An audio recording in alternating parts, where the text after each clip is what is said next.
मैं हूँ सादिक इकबाल और आप देख रहे हैं हमारा YouTube channel the guidance classes. तो बच्चों, आज हम बात करने वाले हैं S I unit for some important physical quantity. मतलब कुछ इम्पोर्टेंट फिजिकल क्वांटिटीज की हम क्या बात करेंगे, एस आई यूनिट की बात करेंगे, है ना। पिछले लेक्चर में हमने बात किया था कि फंडामेंटल क्वांटिटी का जो एस आई यूनिट होता है वो क्या होता है। सिस्टम ऑफ यूनिट मैंने बात किया था, लेकिन यहाँ पर हम लोग बात करेंगे इम्पोर्टेंट फिजिकल क्वांटिटी के बारे में कि उसका यूज यूनिट क्या होता है। तो फंडामेंटल के बारे में हमने बात क्या करते भाई, लेंथ होता है ना। तो लेंथ के बारे में कहा था कि लेंथ का जो यूनिट होता है वो होता है आपको एसआई यूनिट, मीटर। और मास के बारे में बात किया था। मास का मतलब थोड़ा सा रिवाइज करा दे रहा हूँ। मास का एसआई यूनिट क्या होता है, वो होता है किलोग्राम। टाइम होता है, टाइम का एसआई यूनिट होता है आपका सेकेंड। टेम्परेचर है, टेम्परेचर का जो एसआई यूनिट है वो है केल्विन। केल्विन जिसके लिए हम के से नोट किए थे। इलेक्ट्रिक करंट के बारे में मैंने बात किया था। इलेक्ट्रिक करंट जिसका एसआई यूनिट क्या था, एम्पियर था। फिर मैंने बात किया था ल्यूमिनस इंटेंसिटी। ल्यूमिनस इंटेंसिटी जिसका कहा था कि इसका कैंडेला होगा, सी डी। और लास्ट में मैंने कहा था amount of substance. Amount of substance जिसका मैंने यूनिट कहा था कि इसका यूनिट है मोल। इसको आप लोग क्या करना है, ये फंडामेंटल है, इसको आपको नोट करके चलना है, याद करके चलना है, ताकि फंडामेंटल जब याद होगा तो आपको सब कुछ याद हो जाएगा। अब क्या है कि कुछ इंपॉर्टेंट फिजिकल क्वांटिटी का हम क्या कर रहे हैं, इस फंडामेंटल के थ्रू हम क्या करने जा रहे हैं, मतलब फाइंड आउट करने जा रहे हैं, जिसको हम ड्राइव यूनिट भी कह सकते हैं। जिसको हम ड्राइव यूनिट भी कह सकते हैं। जैसे पहला नंबर में अगर हम बात करते हैं,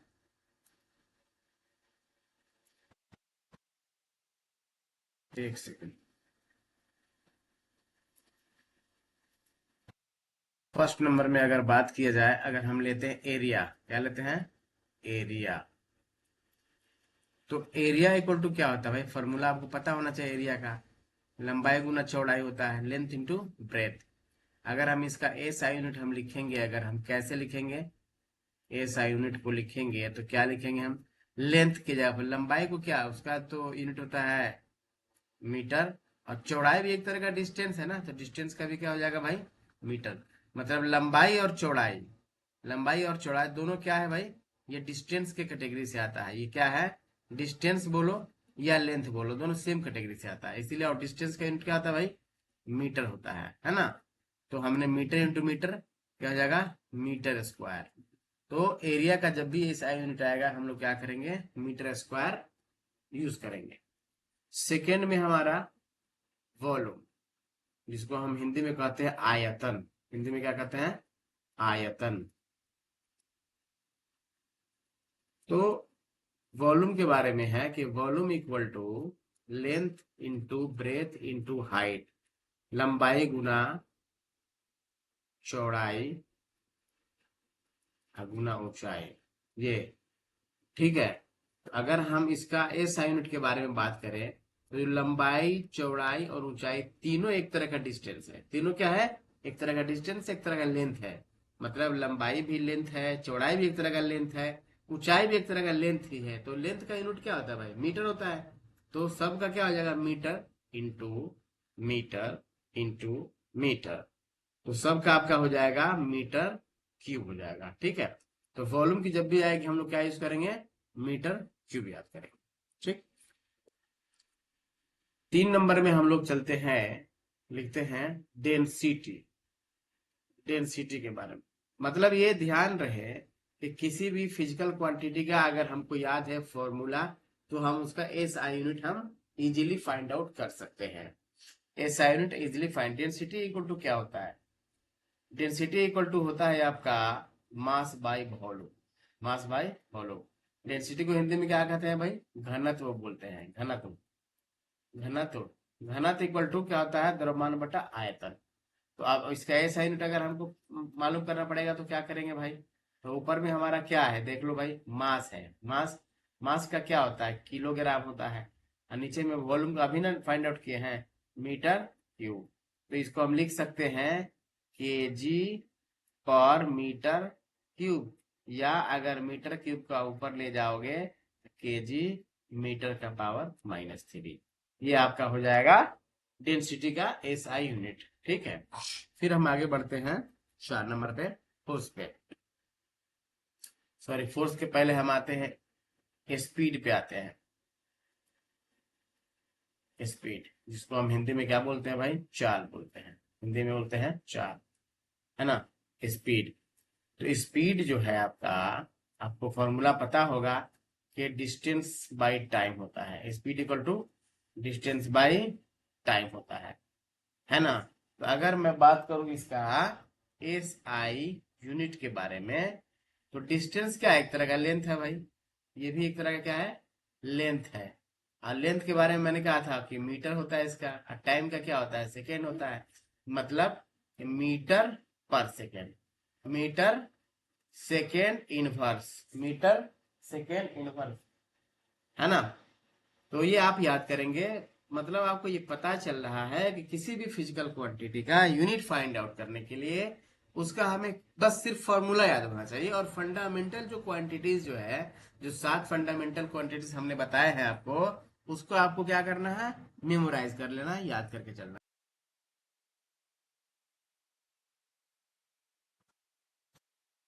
5 नंबर में वेलोसिटी।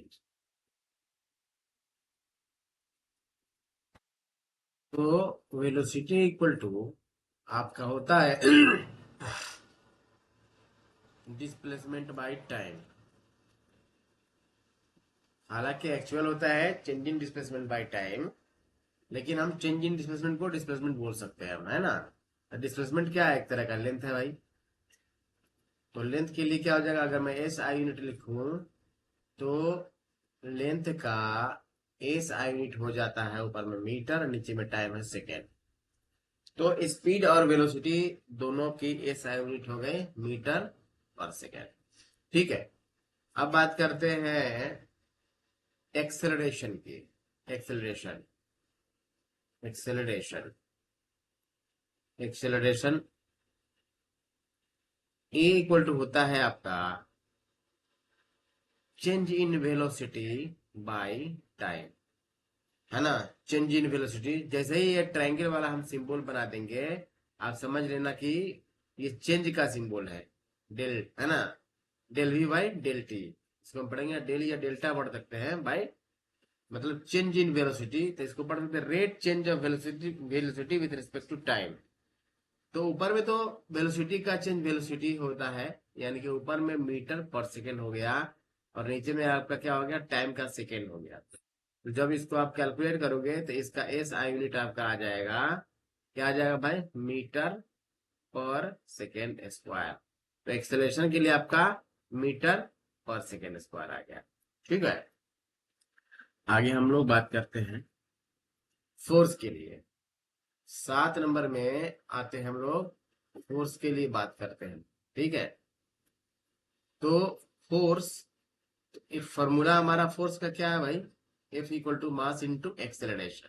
ठीक, लेकिन फोर्स का अगर मैं बात करूं यहाँ पर हम एस आई यूनिट के बारे में, तो न्यूटन होता है। पहला तो न्यूटन है, चलो, जिसको हम एन से डिनोट करते हैं। कैसे, न्यूटन को एन से डिनोट।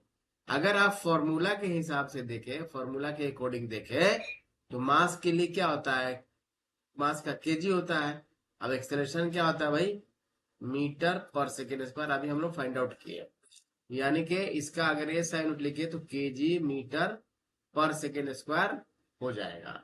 ठीक है, तो इसको हम लिख सकते हैं newton equal to 1 kg metre पर सेकेंड स्क्वायर। इसको हम लोग क्या करेंगे, रिमेम्बर करेंगे।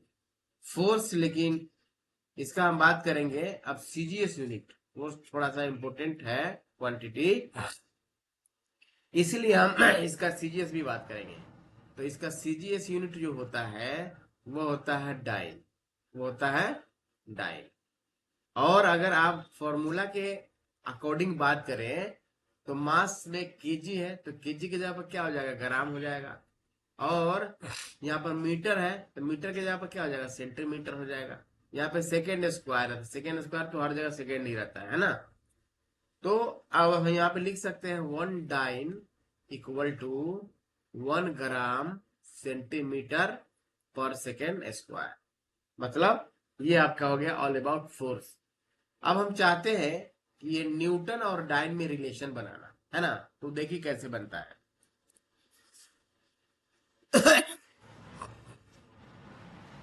Relation between newton and dyne. Newton और डाइन में क्या रिलेशन है उसके बारे में हम लोग बात करते हैं। तो आपको पता है, वी नो दैट हम जानते हैं कि क्या जानते हैं, 1 Newton is equal to 1 KG metre पर सेकेंड स्क्वायर। तो 1 Newton is equal to 1 KG को आप 1000 ग्राम लिख सकते हो। यहाँ पे मीटर को हम क्या लिख सकते हैं भाई, 100 सेंटीमीटर लिख सकते हैं। और नीचे सेकेंड स्क्वायर तो सेकेंड स्क्वायर ही रहेगा। अब यहाँ पर 1000 है, इसको हम 10⁻³ लिख सकते हैं। और यहाँ पर जो 100 है इसको हम 10⁻² लिख सकते हैं। और ये जो यूनिट है इसको हम ब्रैकेट में ग्राम सेंटीमीटर पर सेकेंड स्क्वायर हम लिखेंगे। यानी कि हमारा जो हो गया 1 न्यूटन इज इक्वल टू 10⁵ और ग्राम सेंटीमीटर पर सेकेंड स्क्वायर। ठीक है, तो 1 न्यूटन इक्वल टू, अभी हम लोग बात की है कि ग्राम सेंटीमीटर पर सेकेंड स्क्वायर डाइन के इक्वल टू होता है। तो हम लोग लिख देंगे 10⁵ डाइन, है ना। अब अगर मैं इसी को कहूं कि 1 डाइन इक्वल टू क्या हो जाएगा, तो 10⁻⁻5 न्यूटन। इस रिलेशन को आप लोग क्या करेंगे, याद रखेंगे और इसको समझेंगे। हम लोग आगे बढ़ते हैं। फोर्स के बाद हम लोग आते हैं 8 नंबर में, मोमेंटम।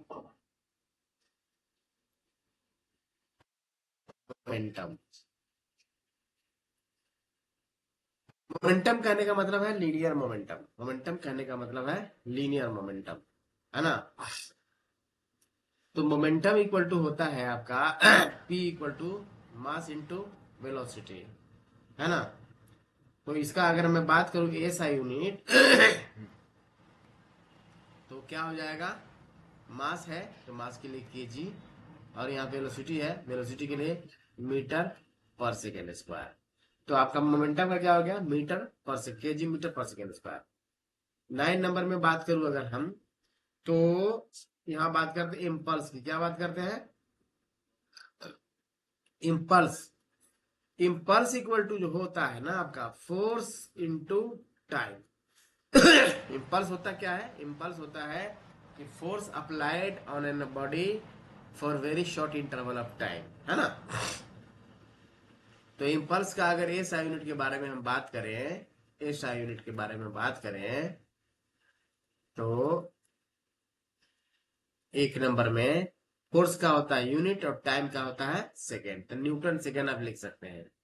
लेकिन अगर फोर्स का न्यूटन की जगह पर हम लिख सकते हैं केजी मीटर पर सेकेंड स्क्वायर, यहाँ पर सेकेंड है तो ये सेकेंड से एक पावर आपका कैंसिल हो जाएगा, तो आपका फाइनल केजी मीटर पर सेकेंड, है ना।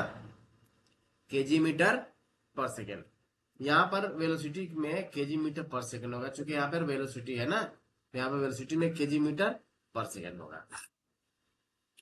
तो ये आपका हो गया इम्पल्स के बारे में। करते हैं प्रेशर की। प्रेशर, प्रेशर क्या, प्रेशर इक्वल टू आपका जो होता है ना वो होता है force by area. Force by area, force by area. तो प्रेशर का अगर हम बात करें एस एस आई यूनिट, तो प्रेशर का एस आई यूनिट होता है पास्कल। और जिसको हम शॉर्ट में पीए लिखते हैं। क्या लिखते हैं? पीए।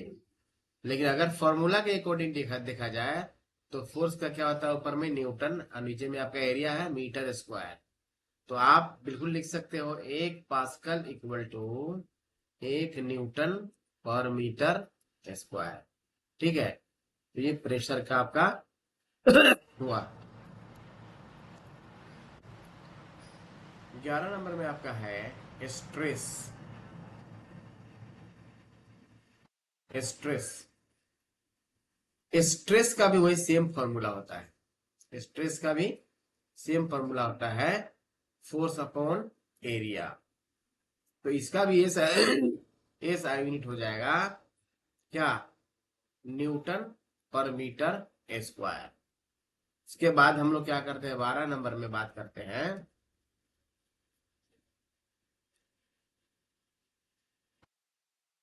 वर्क। वर्क का जो होता है वो होता है force into displacement. Force into displacement. तो अगर मैं बात करूं इसका एस आई यूनिट, तो एस आई यूनिट जो होता है वर्क का, जूल होता है। क्या होता है भाई? जूल, जिसको हम जे से डिनोट करते हैं। और अगर फॉर्मूला के अकॉर्डिंग बात किया जाए तो फोर्स का हो जाएगा न्यूटन और डिस्प्लेसमेंट का हो जाएगा metre, Newton metre.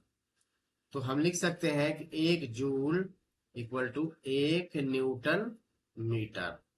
1 joule equal to 1 newton metre. अगर हम बात करें सीजीएस यूनिट के बारे में, तो सीजीएस यूनिट क्या होता है? आपका वर्ग का अर्ग होता है, ERG।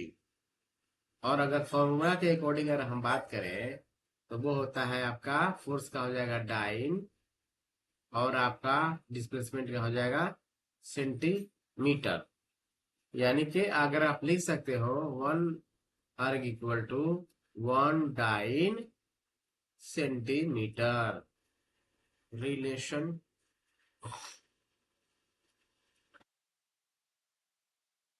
बिटवीन जूल एंड अर्ग।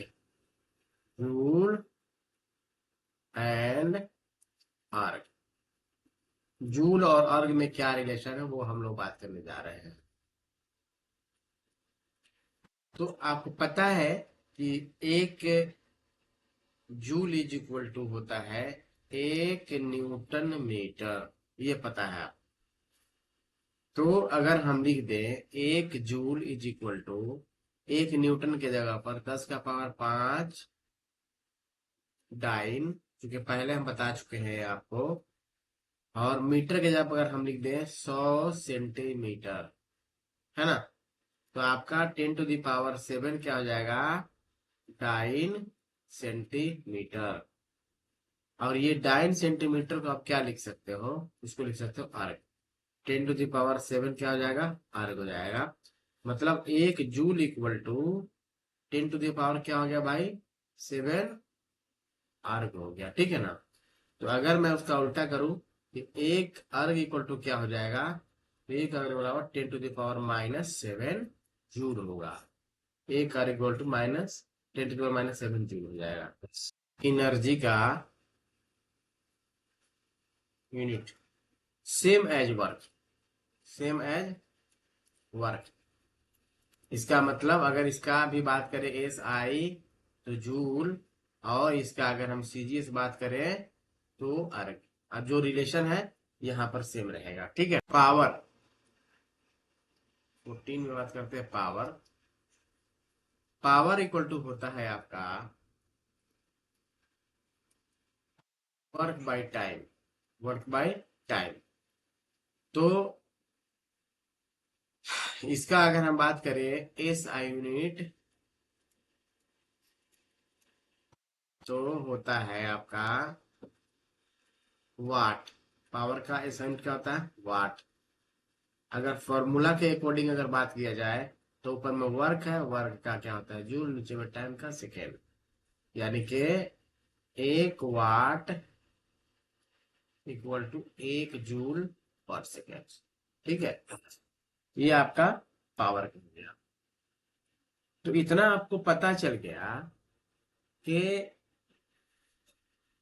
अगर हमको किसी भी फिजिकल क्वांटिटी का हमको एसआई यूनिट फाइंड आउट करना है, तो हमको क्या करना पड़ेगा, हमको सिर्फ उसका फॉर्मूला पता होना चाहिए, फंडामेंटल की एसआई यूनिट पता होनी चाहिए, हम उसका क्या करते हैं यूनिट हम डिराइव कर लेते हैं। ठीक है, तो आज के लेक्चर में इतना ही, बाकी हम लोग बात करेंगे नेक्स्ट लेक्चर में। जो बच्चे हमारे चैनल पर नए हैं, इस चैनल को लाइक कर लेंगे, सब्सक्राइब कर लेंगे, ताकि आगे जो वीडियोस आने वाली है वो आप तक मिलती रहे। Thank you.